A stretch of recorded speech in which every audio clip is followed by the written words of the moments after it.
So good evening, everyone, and welcome to the first event in our second Alumni Insights series. I'm Imogen Crockford, and I'm the Alumni Relations Manager at the Courthold. So this evening, we're going to dive into a discussion around careers in fundraising and development. And I thought we'd do this theme as the first kickoff event because during the pandemic, there seemed to be a bit of a dry up of arts jobs opportunities. And meanwhile, I was looking at LinkedIn and seeing a lot of fundraising jobs coming up on the market. And I think a large amount of that is due to the fact that we'll always need fundraisers, particularly in the arts. So I brought in two very interesting alumni speakers to talk to us this evening. We've got Rosie Williams, who's the Individual Gifts Officer at Fine Art Museums of San Francisco, and Amarista, who is Philanthropy Manager at the Serpentine in London. And how it's going to work is I'm going to hand over to our two speakers to do a little introduction and talk about their career paths and their current roles. And then I might ask a couple of questions myself, and then I'll hand it over to the floor and take your questions and field them to our two speakers. So if you just like to write your questions in the chat, I can monitor that and make sure we don't have any sound disturbances with mics and unmuting and all that. So without further delay, I'm going to hand over to Rosie to kick things off. So Rosie, when you're ready, over to you. Thanks, Imogen. It's so great to be a part of the Courthold, and it feels like light years away, and I'm glad that we have this opportunity to get together. So thank you for arranging this. So my name is Rosie Williams. I received my MA from the Courthold in 2017 in the history of art. And I currently work at the Fine Arts Museum of San Francisco, and the DeYoung and the Legion of Honor are together and joined, and together we call them the Fine Arts Museum of San Francisco. And I'll hand it off to Aristea. Thank you very much. I'll second that. Thank you very much, Imogen, for organizing everything so wonderfully. I'm Aristea, as you said. I graduated from the Courthold in 2017, and I also did the MA in History of Art, so we were the same year, same program, but different courses. I did the early modern print culture one. And at the moment, I'm working for Serpentine in London, which I'm guessing most people will be familiar with. Yeah, that's a very brief overview. Rosie, I'm just going to hand over to talk about how you got to where you are, because it's quite an interesting journey you went on. So, you know, the art world is one that it's kind of like a roller coaster sometimes. You have to hold on tight. And my story is very much within that realm. So I actually, after leaving the Courthold, I moved to New York and worked at two galleries, David's Warner and Gagosian. I was an assistant, and I met some amazing people that just loved art, the way they talked about art, the way they thought about art, and I was totally enthralled. I knew that contemporary art was something that was very interesting to me, although that I got my MA in Persian painting and transcultural visuality, so Persian manuscripts and Islamic objects. And I found this new love for contemporary art, and so I continued on that path. I decided to move to California in 2019, and, you know, just wanting a change of pace and warmer weather and brighter sun, and moved to California, where I took a role immediately at a art advising firm called Zlaw Buell. And the firm helped build art collections for Bay Area contemporary collectors. And it was a crash course in contemporary art. You met everybody, you saw a bunch of objects. In a day, we saw hundreds of things. And as some of you may know, right now is Art Basel, so even more so in moments like this. So I think it was a great experience, and I met amazing people, and I was working remote, as we all were during 2020, and I received a call from my now supervisor who said, you know what, like, the museums, they need new energy. We need new ideas, new thought process, people from different tracks. And it was just like that. I just got hired. Again, like a roller coaster. You don't know what's going to happen necessarily all the time, but being open and being open opportunities and, you know, listening to people and just, you know, being ready for whatever comes. So my story is a little convoluted and not necessarily the path that everyone takes to get into development, but it was a wild but good ride. And so you essentially headhunted for that role, which is great. And actually, the director of the Fine Arts Museums of San Francisco is a Courthold alumnus as well, Thomas Campbell. And Aristea, let's just talk about your journey to get to where you are at the Serpentine. Definitely. I mean, it was really interesting to hear this, Rosie, because I feel like we have some commonalities in our journeys, which, yeah, are really interesting. I got into development through the art history perspective. So I was always involved with the arts for many years. I went to an arts middle school and high school. And during that period, I was working for a lot of volunteering for a lot of exhibitions. I was always involved with projects in Athens, where I'm from. And then when the time came to go to university, I went to law school again in Athens. And after law school, I thought, oh, I don't want to be a lawyer. I should change that. And at the time I was doing an internship at the foundation in Greece. I was kind of, it was on the other side of fundraising. It was a grant giving organization. And I thought that was wonderful. And they had a lot of international ties. And that led me to decide to pursue another BA in New York at the New School.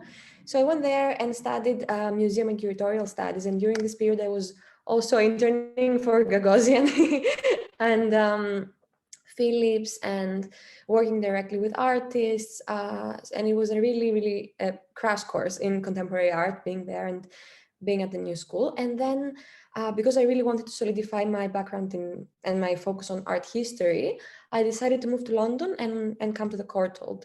And after the Courthold, I was, thinking about my options, and I thought, the standard thing that everyone does is to become a gallery assistant, just into, basic junior level role that can teach you a lot about the arts.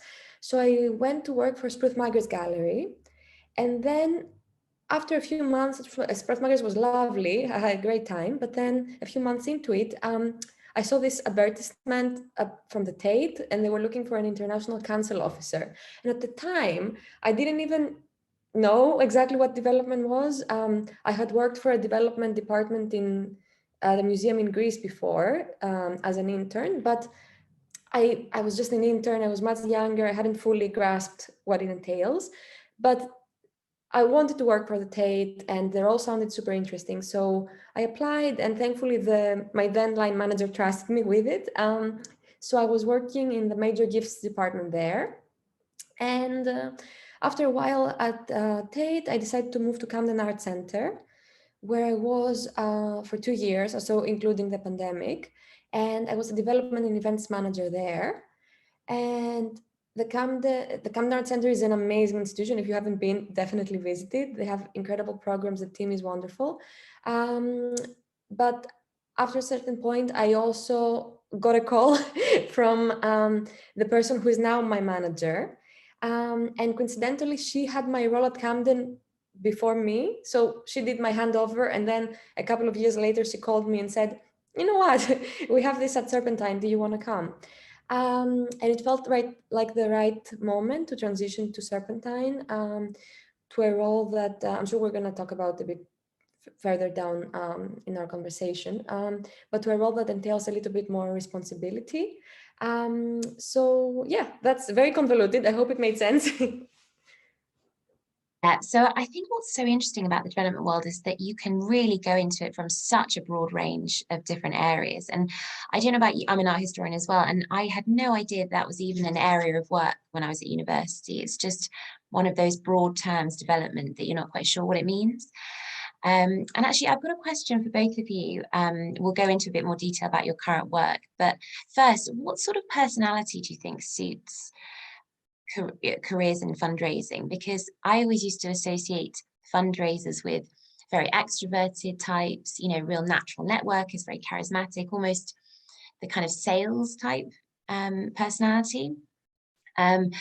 But what do you think, what sort of personality traits, say 3 personality traits, do you think suit a role as a fundraiser or a major gifts?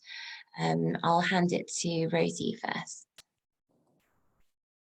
You're not wrong. I think that, there is definitely different ways to be like giving officer or work in development. And I think that was the weird adjustment for me, coming from the for-profit art world, coming from a more art historical academic background, and then going into development. And I never worked in an institution. The biggest institution I worked for at that point was, the galleries, and then I interned at Sotheby's previously, but never a nonprofit organization. So I think that I am still in many ways adjusting and trying to figure out how to do my job. But what I find is really salient with people is just being authentic.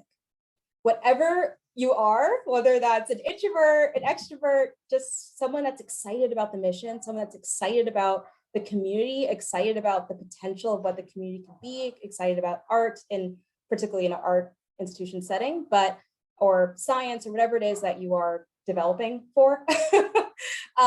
And someone that sees, I think it's about having insight and vision and seeing not necessarily where things are, but where things can be. And then being able to articulate that and listening attentively. And however you do it, whether that's with being loud or being quiet, or sending great letters, or sending really personal gifts, or remembering someone's kid's name or their birthdays, I think there's so many different ways. I think ultimately, what a development officer is, for all intents and purposes, is like the family or the greeter of this organization. So you're the person that's sort of helping people sort of enter in and feel welcome. So imagine if you walk into, someone's home, you want to feel like, we're excited to have you, welcome, take off your shoes, relax, like you want to make people feel easy. And I think one of the ways in which people feel most easy is when you're just yourself.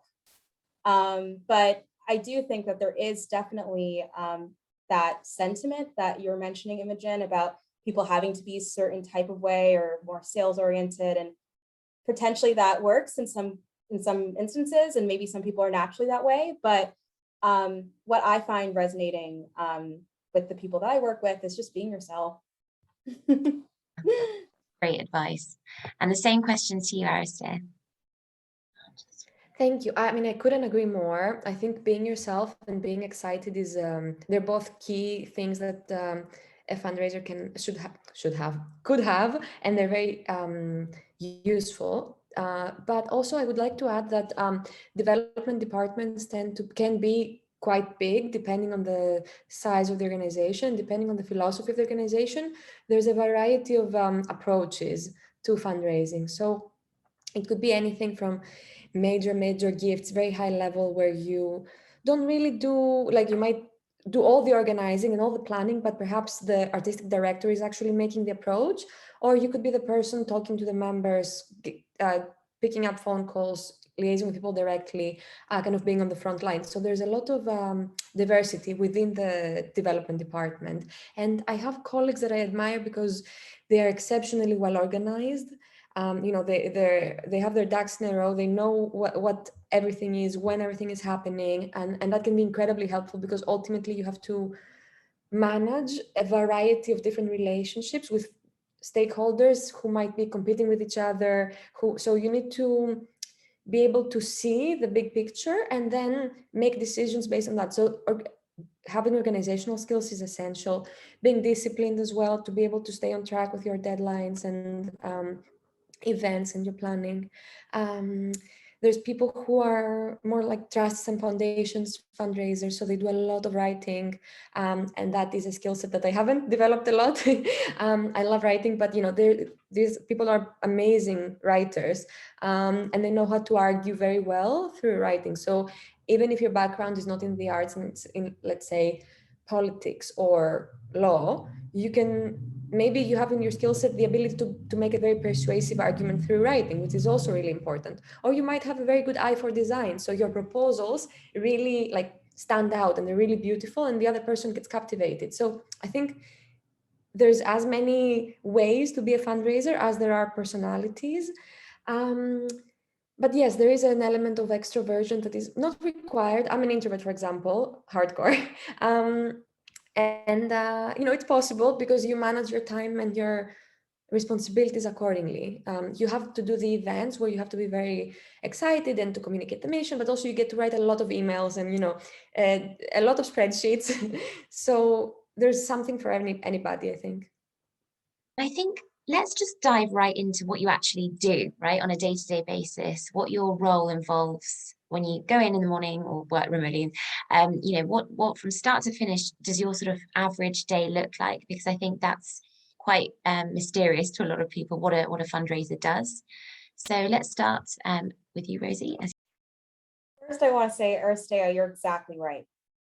There are so many different departments and so many different ways of doing development, and each institution sort of has a different structure. So my day-to-day is going to look so different than even someone in my team that does, grant writing for government organizations, or someone that works for our corporations. I work specifically with our individuals, our families, one-to-one with the community. So meaning my job is a lot of interpersonal relationships. So I often, if not at least once a week, multiple times a week, sometimes many, many times a week, I'm meeting in person with my donors, with patrons of the museum.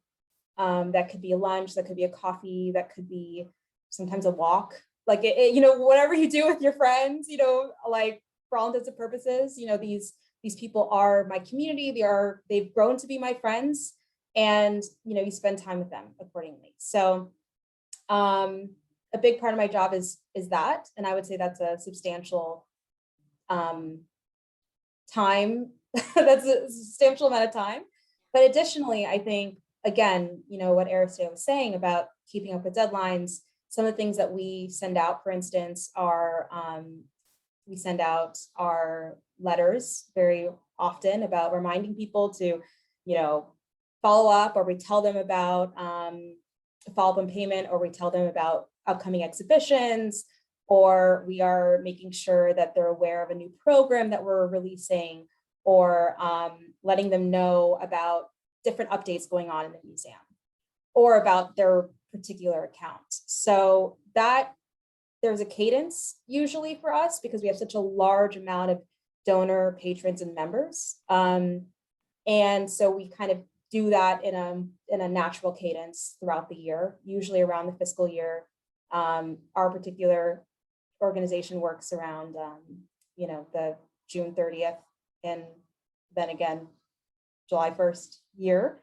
And so for us, I think that there is a sort of, everyone on the team is working around those sort of deadlines. But additionally, I think sending emails, following up, and just being present, going out into the community. Again, like for my particular role, working in with individuals, a lot of people want to know that the person that they're talking to about art knows about art, goes to things, sees stuff, knows what's going on, has an aesthetic, has an eye, has something to talk to them about, because ultimately the museum is just one part of the greater art community.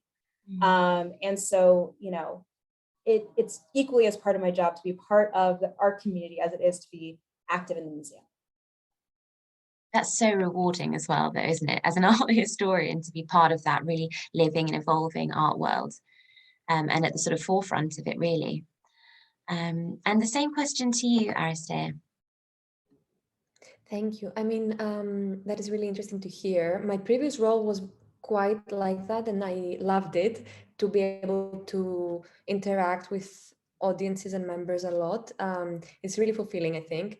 But my current role is a bit different. The Serpentine has quite a substantial development team. I think we're 17 or 18 people, which sounds like a lot compared to smaller institutions, but also at Tate there were like 70. So it's mid-sized, I would say. But within that development team, we have sub teams that have different responsibilities, and I'm in the philanthropy team, which essentially means that we are dealing with the institution's major donors.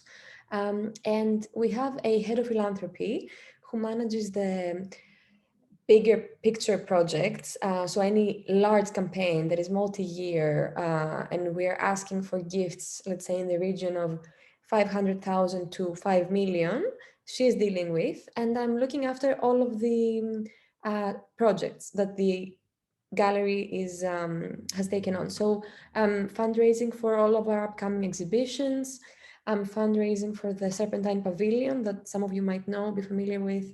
I'm fundraising for outdoor sculpture installations that we might have in the park in Kensington Gardens, different things like that. So anything that is more contained and specific, I look after the exhibition circle for that. And that day-to-day varies. I would say that there's a lot of writing involved, but it's not grants writing, is more writing emails to people and trying to maintain all of those relationships and to know, to understand when the right moment is to approach someone. If you have a project that has a funding gap, perhaps you need to to look through your lists and see if there's anyone who might be a potential fit for whatever reason. Perhaps we have a French artist coming up and they are French, or we know that they are collecting French artists from that generation or that type of practice. So there's a lot of matching prospects to projects, and that is both reactive. Sometimes the director will come and say, oh, I saw this person at this event yesterday, they're definitely supporting so and so, and then you have to take it upon yourself to carry that gift through. Or very often I do endless Googling and research on artists and every minor project they've ever done to see if there's any potential funder that we can reach out to. And we also do a lot of research on existing people we have in our pipeline. So maybe there's an event coming up and we need to have information on everybody, what they're doing, what they're supporting, what they're collecting. It's a bit like you're a bit of a stalker working in development, because you do a lot of research on people's kids and dogs and all that. But yeah, it's a lot of writing primarily, and we also have a lot of events. And at events, they're all slightly changes, and you need to entertain. You need to, as Rosie said, to know the exhibitions, for example, very well, or the subject matter very well, so that you can communicate it. Perhaps someone from another team in the department will be away, or they'll be sick, or they'll be busy, so you might have to take on looking after their contacts, which can be stressful if you've never spoken to them before. So you need to think on your feet a little bit, and yeah, lots of other little things that come up. Yeah, I think they're very multifaceted roles. Both of your roles, it's quite hard to pin it down to a kind of daily list of tasks, because it just changes seasonally, it changes according to what's going on at your arts institution. But that's the joy of the role, right? That it's so diverse from one week to the next. I'd like to encourage the attendees to write questions if you've got anything that you'd like to ask, and make the most of this opportunity. But in the meantime, while you're having a think, I will ask another one. So imagine you've just graduated this summer or this autumn, and you'd like to pursue a career similar to yours, something in development, something in fundraising. What would you recommend a great first job to be, a sort of entry-level job to get you started, to get you sort of towards where you need to be? Because obviously you don't necessarily go straight into it. So imagine you're looking on LinkedIn for down the LinkedIn jobs board, what would you recommend trying to go for? This time we'll start with Aristea. I love that question. I mean, it's definitely not easy, and it's really intimidating when you graduate and you don't know yourself very well. You don't know what you want. You don't know how different institutions work and operate. So I think it's quite healthy to look around, and if you can pursue, if you don't have that experience, to pursue a couple of internships or traineeships or entry-level positions in the arts in general. So you might want to work for an auction house or for a gallery. I think especially front of house roles at galleries, keep appearing. And although it's not directly linked to development, you do have to be the face of the gallery. You're the person welcoming everyone. You need to be incredibly calm and diplomatic no matter what happens.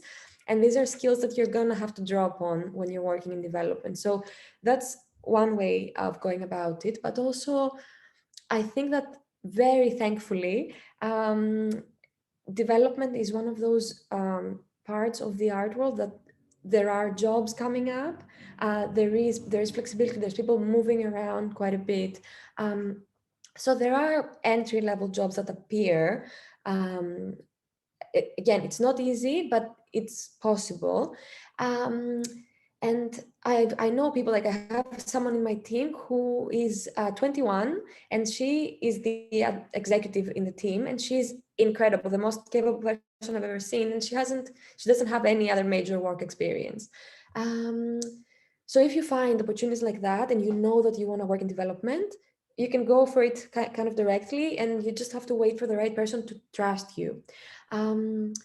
So you can go about it either way. There's always also a lot of startups or people who need assistance, with their curatorial projects, or art advisors who might need some kind of assistance. So if you don't have experience in the art world, I would recommend pursuing something like that before you go straight into development. And Rosie, what are your thoughts on that? I think, first of all, again, this is a great question, and I agree with Aristea 100%. I think that, development can take on so many different forms. And, I specifically work at an art museum, but I know others might be interested in more of an ethnographic museum, or a more natural history museum, or something that's maybe not a presentation of art objects per se in the traditional sense. So I think whatever you're interested in getting involved in, I think getting involved in the community, getting excited about the topic, knowing about that topic, at least maybe not necessarily an expert level. I don't think, I feel so lucky. The MA I'm so grateful for it. It was like the best thing that I could possibly have done for myself. But I also recognize that there are a ton of people in the development, sphere that do not have graduate degrees. And so I think a lot of it is, I think being really passionate about whatever subject matter you're interested in, and really knowing at least enough to be able to carry a conversation and talk about it and think about it critically. But also, I think being involved in your local community, because those are the people that you're going to be prospecting, because ultimately a prospect is a community stakeholder more often than not, someone that's active in either that field or very active in that community, whether that's that state, that country, that local city, and or even just like we have San Francisco and there's the Bay Area. So, and then within that there's all these different townships and smaller areas within the Bay Area. So a prospect can be someone who is very active in Oakland art, and very active in Oakland art, and we do an Oakland show and we want to prospect them or whatnot. But whatever it is, wherever you are, I think just being really active in your community, knowing people, daring to ask people about themselves, learning about them, and any job in which you have access to meeting large amount of stakeholders in that subject matter is a good job for preparing you to get involved in development. And, from my experience, I was reached out to, so it's hard to say like, how many people do you need to know exactly in order to get tapped or whatever. But I think that from my experience, the best sort of ways in which I could prepare myself and others can prepare themselves is just being really deeply entrenched in the place that you are, and just knowing the social political makeup of the community that you're in. What are people interested in? How are things changing? What are the trends? What do they like to do? Where do they like to hang out? Where are the restaurants that people love to be at? Like, just kind of having a finger on the pulse, prepares you for being in an environment where you're having to matchmake. project and prospect, as Aristea perfectly said. Yeah. And what do you think one of the most challenging aspects of your work is? We've talked a lot about the great aspects of your roles. Do you think there's anything that's a more challenging area that you have to deal with? So what do you think is just a bit trickier to deal with in your day-to-day job? Aristea, what would you say for that? I would say that the main thing, not just my job in development in general, I would say is the weight of responsibility that you feel to actually fundraise, because a lot of the work we do does not lead to a tangible result. So you might be working on months on something, and then the prospect just says, oh, sorry, I changed my mind, or oh, I'm not interested in the end. And it can feel like your work is going kind of down the drain, but it's not. Your job is to try as much as possible, and sometimes it will work and you'll get an amazing donation, and sometimes it won't. But it is, it can be a bit stressful to know that the organization partially depends on you to operate, and that's why a great team is important, because you need to have supportive colleagues who understand the struggle and share it, and they can take some of the weight off. Yeah. And Rosie, what do you think? That is a great perspective, Aristea. I think that I also feel it. So in my job, I work specifically with the patron circle, which is our donors that give between $2,500 and $25,000 a year. And over the course of the fiscal year, my financial goal is over $2 million for just me. I don't know the exchange rate in pounds, but it's a lot of money. Okay. So it can feel sometimes, like a big responsibility, and, that money goes toward keeping the lights on. That goes towards, sometimes salaries, that goes towards our education programs in summer schools, and paying our honorariums for speakers, and like everything that makes the museum is basically hedged on making that $2 million goal. So there is a lot of responsibility. I also want to echo something that Aristea quickly touched on, which is there's a lot of rejection. And I think that learning how to handle rejection with grace, and when you ask for things, which we're asking oftentimes for money, but it could be someone's time, it could be someone's network, it could be someone's, we call it in-kind gifts. So something like they want to give like sandwiches or whatever, like they own a sandwich shop, they want to give sandwiches to your event, or they want to give wine to your donor reception, or so those are what we call in-kind support. So you might ask someone for something, and it's, when you ask, there's always a possibility they could say no. And actually pretty often they say no. And I think that was something that was a real switch for me, moving from the for-profit art world, where the people come to you when they want to buy stuff. It's like they know you have something you want, right? Like they're gonna be like, yes, I want that, so I'm going to buy that. Versus having to sort of massage and get people comfortable with and make them understand the depth of the impact, that it's not necessarily a one-to-one translation. A $2,000 gift, as Aristea said, you might not see the impact of that gift for years, or you might not see it at all in a tangible way. And so you're selling an idea, you're selling a concept, you're selling faith, you're selling hope, you're selling a promise. And obviously we work hard internally to make sure that promise moves into fruition, but there's always uncertainty and those things always change. So I think that being okay with rejection is probably the hardest thing, and definitely something that was a very steep learning curve for me, because I remember sending out a bunch of asks to invite people. I was like, these are my friends, I know them, they're cool. And then I sent them, an ask hey, can you donate to this great thing that I'm really excited about, that I think is awesome and it's amazing. And a lot of people just didn't respond. And it was you doubt yourself. It's hard to feel like you're doing a good job in supporting and funding the institution when you get a lot of rejection. But again, it's like, that's just part of the process. Whenever you ask for things, there's always that uncertainty, which is a challenge, but also such a great thing to learn just in the long run in life. It's going to happen. So it's challenging, but healthy. Thank you both for answering so honestly. So it's a sort of pressure on yourself for your own kind of target, and also a pressure institutionally because you want to do well for the arts organization that you feel so passionately about, right? So yeah, I can imagine that that can be challenging, but also on the flip side, incredibly rewarding when you get these massive gifts in, and you've done so much for the institution through that gift, and you can see the positive impact of that. Anyone got any questions from the room? Do fire away. If not, I will keep going.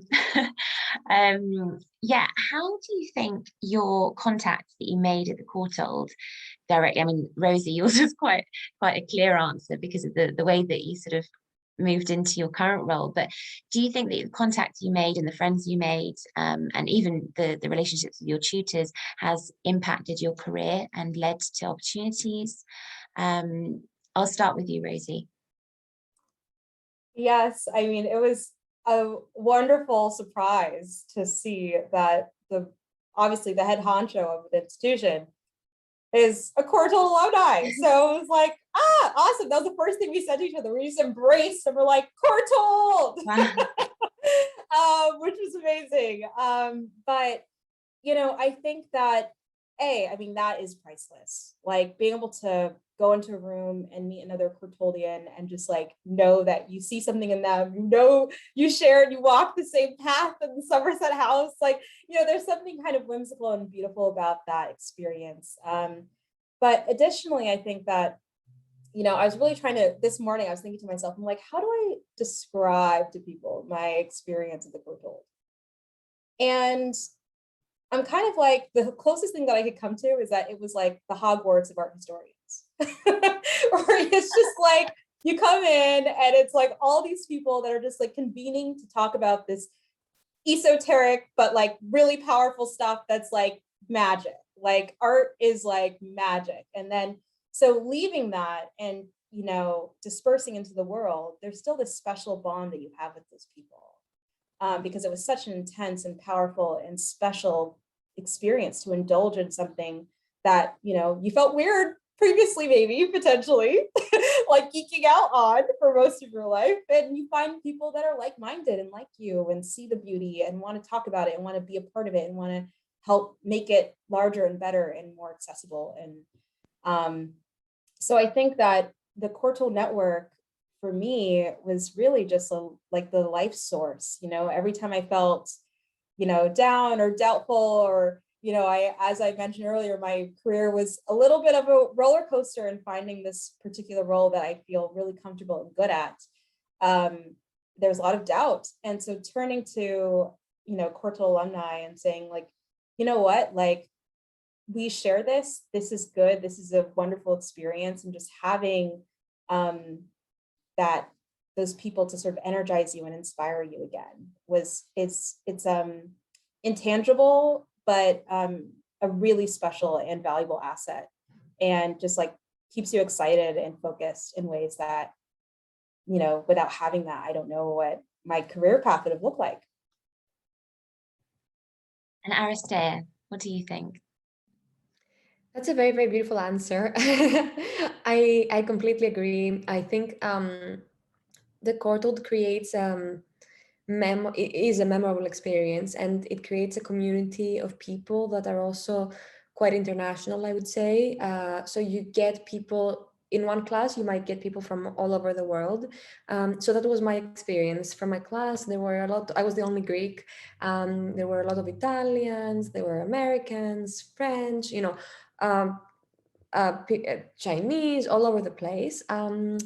And many of those people, all of them, actually left the UK from my class. So it's been a pleasure, although our paths haven't overlapped professionally, it's been such a pleasure to just see them grow and flourish in their roles, and you know, whether you're friends with someone and you're keeping up and you stay in touch and you know what they're up to, or you might just see their updates on LinkedIn. It's so nice to see how well people are doing, and it's really inspiring. So I would say that the main thing that I take out of it is the inspiration that is offered to you when you're part of such a dynamic group of people. Yeah, there is that incredible warmth in the Courthold alumni community that is like nothing else. And working with the alumni in my role, I've noticed that it's incredibly engaged and vibrant and positive community, and everyone does very much stay in touch, which is fantastic. A couple of questions have come in now on the chat. So one is from Megan, who asks, how has the pandemic changed how you interact with patrons? Which is a great question. Rosie, what are your thoughts? Well, I have to say that I don't have the full, I can't really answer that in full because I was hired at the museums during the pandemic. So I don't have a before and after perspective. But what I can say is that the museum was shut for a long time.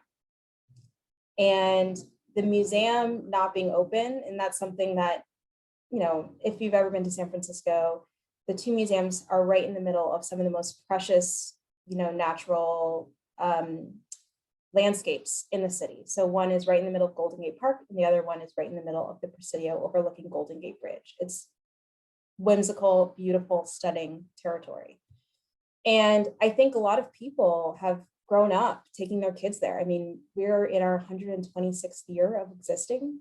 So, you know, for Americans, that's a long time. And so I think that what is really interesting is that a lot of people felt galvanized because there was this idea that this fixture of the city, this thing as important to us as the Golden Gate Bridge, or as important to us as like all of these, you know, beautiful, you know, the city line, you know, the city skyscape.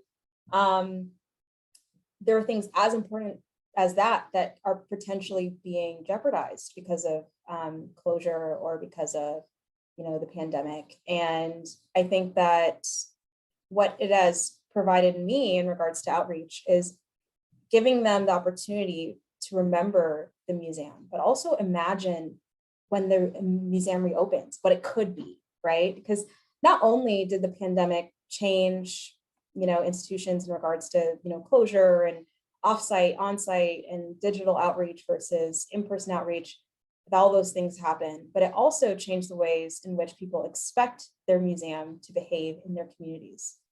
So there is an expectation that, okay, I go to the museum now and it's like really special to be in a room with someone and like just looking at an object, and like people are sort of cherishing those experiences far more, I think, from, you know, what I'm hearing, the feedback I'm getting is that people are cherishing those experiences far more. So in regards to how I've sort of been talking to patrons is I'm allowing them the space to remember what was so special about the museum to them. And then also imagine, and asking them to think about, like, okay, like the pandemic happened, we saw a lot of things in regards to, you know, socio-political, healthcare, just totally a lot of happening in our world. And what can the museum do to respond? And so I kind of have allowed people the space to sort of have a conduit. I see myself as a conduit of sort of helping them, you know, then imagine that and then actualize it. Mm-hmm. So I don't know if that answers the question because I don't have a lot of perspective both ways, but that's how I've been sort of engaging with my patrons. That's a very insightful answer. Thanks, Rosie. And Amarista, what are your thoughts on that? I'm not gonna lie, it wasn't easy. Because I had that experience at Camden, especially, where I was looking after both the patrons, the friends, the exhibition circles, and events. So the change was intense and very sudden. You know, one day we were planning our summer party, and the other day they were telling us to pick up our office plants and leave because a virus is coming for us and we need to hide. So it was really intense, and we had to adjust very suddenly. So the whole program had to to go online, and I think the arts actually paved the way for so many industries. People responded immediately. They created solutions to the problem within a few weeks. So it was really inspiring to see that immediate response. But in terms of the relationships, of course, they were affected, because in the beginning we had the online events and people would show up and it would be nice to see their faces, even if it was just on a screen. But of course, you get Zoom fatigue after all the events being online, and you have to also consider that these people supported Camden, but they also supported Tate and the National Gallery and the Barbican and like the Hepworth Wakefield. So they have invitations for similar events from all the places. So they got tired, and at some point we started getting fewer and fewer people attending the events. And then I think there was a psychological shift even in terms of real life events, where people wouldn't come. When we were able to do tours in person, people would just be like, compared to before, where there was a lot of excitement and there was a hype and we had plans and everyone, it was easy to galvanize the energy and the support in every room. After that, people got a bit more into themselves. Many people are very scared. Still to this day, you don't know what people's attitude is towards the vaccine or the virus. There's a lot of complexities that play a role. So I think it's really important to give people their space and to try to read whatever their vibe is, whatever they're trying to communicate, instead of trying to impose something on them. You just need to be very responsive, I think, to the needs of your community. Yeah, brilliant answers, both of those. It was a very challenging time for fundraisers. And we've got a question from Francesca, who asks, what do you think the best transferable skills for fundraising or development roles are, which could be gained in another field? Thank you. So, Rosie, I'll jump on you. Well, I think that that's a great question. And actually, it's very interesting because, I feel as though now that I'm in this role, I'm seeing actually fundraising be like, we call it different things, but a lot of people out there are fundraisers.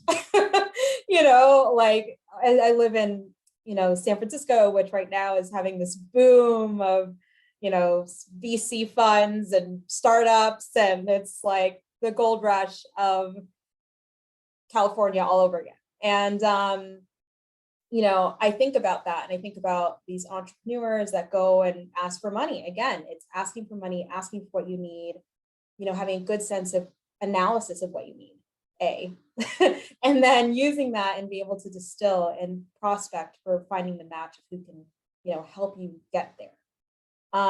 And so what I'm finding is that a lot of jobs actually have some element of fundraising in it. Maybe they don't call it that. Maybe you call it business development.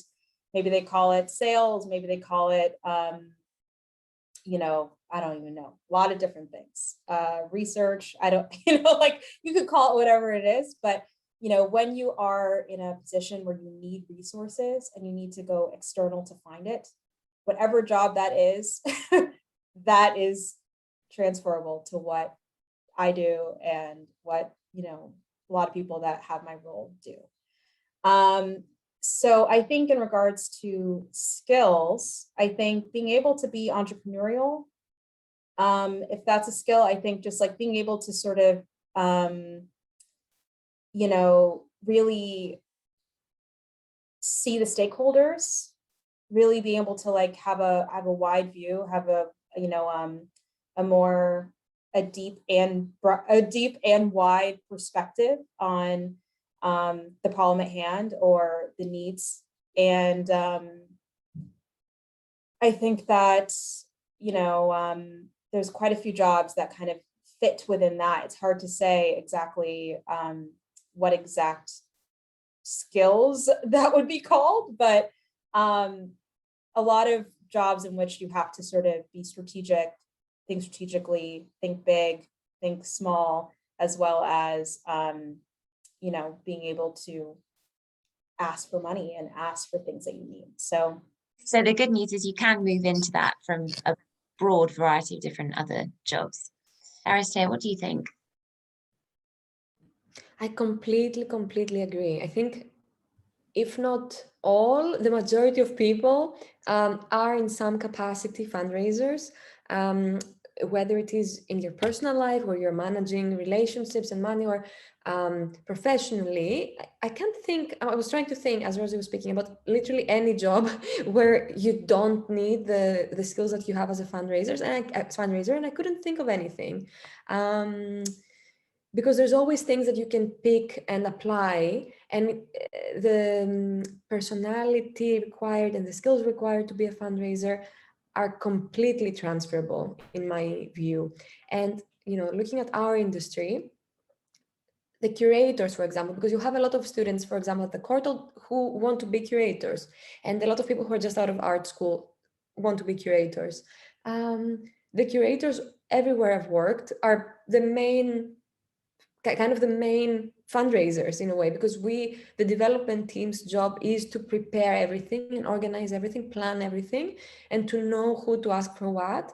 But ultimately, at Serpentine, it's the artistic director who's going to ask. It's not me. I will never talk directly and ask these very senior, high-level philanthropists.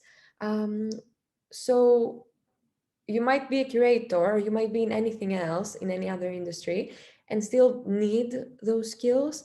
And I think that's diplomacy, that's having your finger on the pulse of the moment to see what is appropriate, and ultimately kind of to want the best for people, because we're not trying to sell them things that don't exist.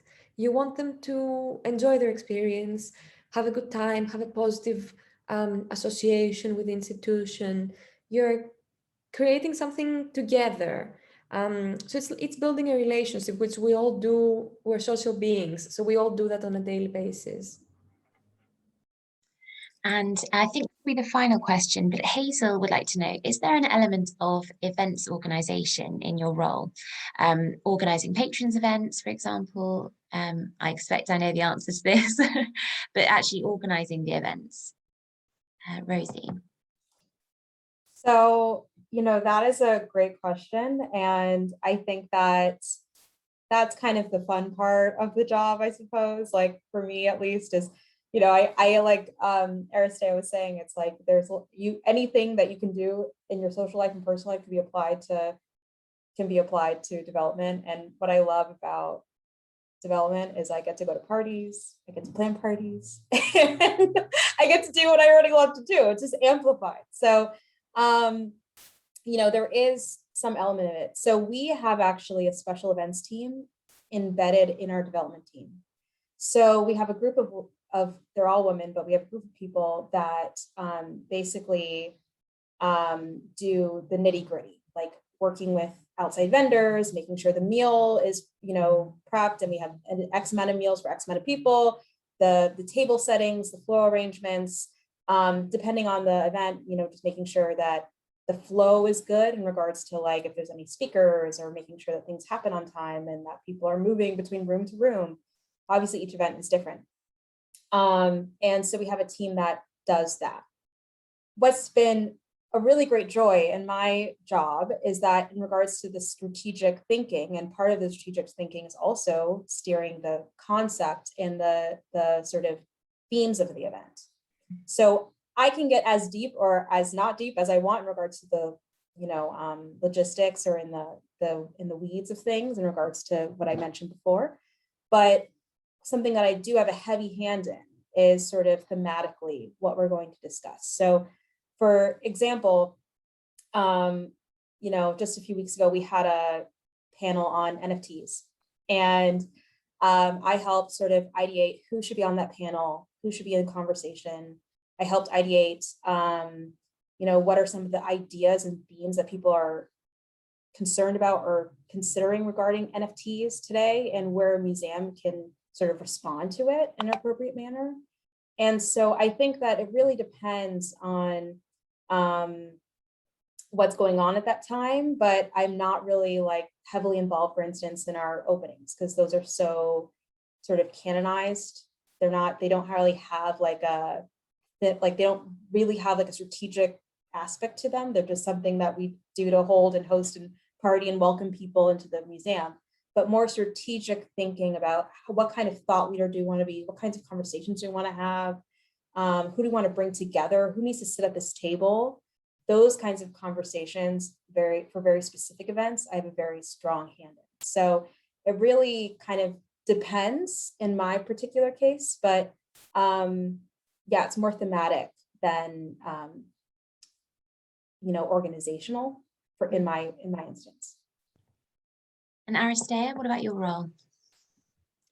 At my previous role, I was managing events exclusively from start to finish, everything from planning the program for the patrons to making it a reality, to organizing everything, to managing RSVPs. It was a much smaller team, so the role was much broader. So I did that a lot and I liked it a lot. Events require a specific, I think, speaking about skill sets, a different skill set, because you need to be very calm under pressure. Things will go wrong for sure. So you need to adjust very fast. In my current role, I agree with Rosie. We have a dedicated events team who are doing an incredible job managing everything. And Serpentine is very event heavy. I imagine, you know the summer party, which is very famous, and it's happening again this year. And, we've been already planning it for months, even though it's in the summer. And all of the events are like that. And we have actually, literally, if you look at the calendar, events every day. So it's really intense, but thankfully I don't have to do that. But I do feed into the content. So the fundraising agenda, there's always, if not always, very often a fundraising agenda. And it can be very light touch to say, this is what we need funding for, this is what we're doing next year, just plant a seed in their minds. But that's where my impact on events is limited to. And of course, when events are taking place, very often we have to be there and entertain our guests, catch up with them. So not in the planning bit at the moment. So you both say that it's quite creative, you're thematically and strategically planning the events rather than getting down into the nitty-gritty of the catering, but you can get involved in that if it's significant to what you're trying to achieve in the event, basically. Yeah, so interesting. I think that's all we've got time for today, as we've hit the hour. But thank you all so much for coming. This has been recorded, so we'll upload it to the Courthold website, the Alumni Hub on the Courthold website, and onto YouTube within the fortnight. So you can catch up if there's anything you want to watch again, encourage others to watch it. And I just want to say a huge thank you to both of you, Aristea and Rosie, for giving us your time this evening and talking so insightfully and honestly about this area of work. I hope that some of you found it encouraging if you're interested in going into this sort of career and found it useful. Our next Alumni Insights event is in the new year, and the theme is careers in the heritage sector. So keep an eye on social media and on your inboxes for further details about that. And thank you all for coming. And I hope Thank you so much. Thank you so much, Aristea. Thank you, Rosie, and have a lovely day/evening, depending on where you're joining us from. Thank you. Bye, everyone.